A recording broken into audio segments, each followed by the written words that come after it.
Bulkang Mayon sa Bicol, buling nag-alboroto. Batay sa ulat na PHIVOLCS 4. Nagkaroon po ng pagsabog. Opo.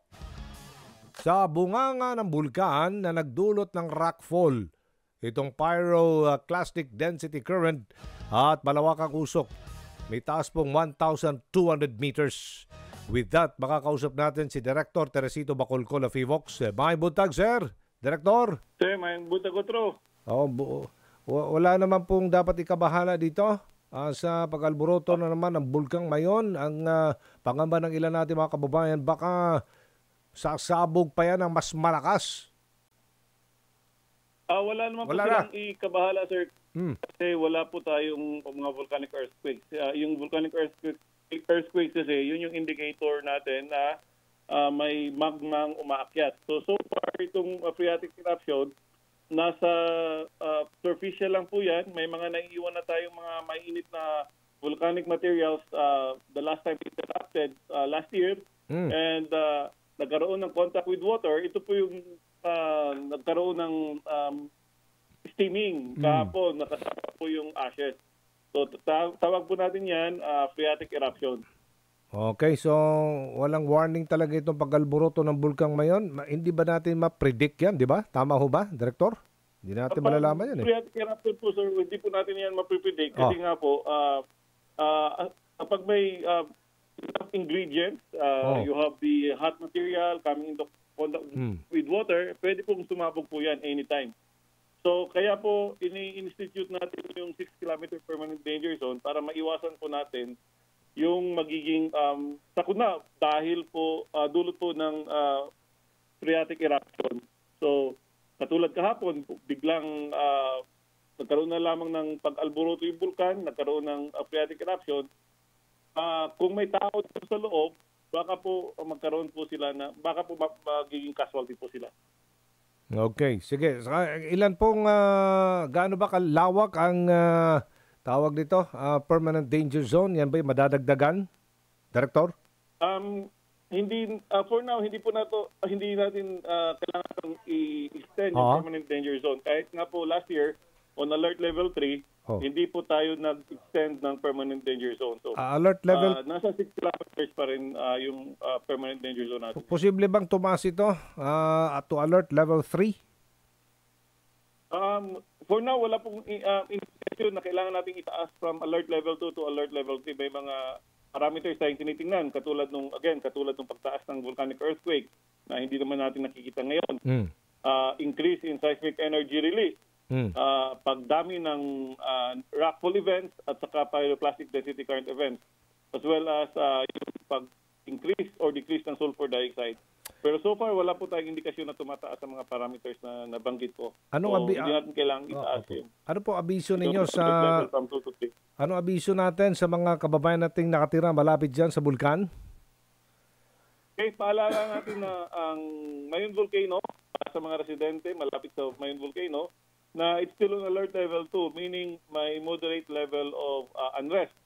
Kaya huwag pong pumasok inside the 6-kilometer permanent danger zone because of, again, danger ng rockfalls, landslide, and if there is a sudden phreatic eruption like what happened yesterday, you might have pyroclastic density current events or ito yung tinatawag ng mga Bicolanos na uson, rushing down the slope. So para maiwasan po yun, huwag na po tayong pumasok sa 6-kilometer permanent danger zone.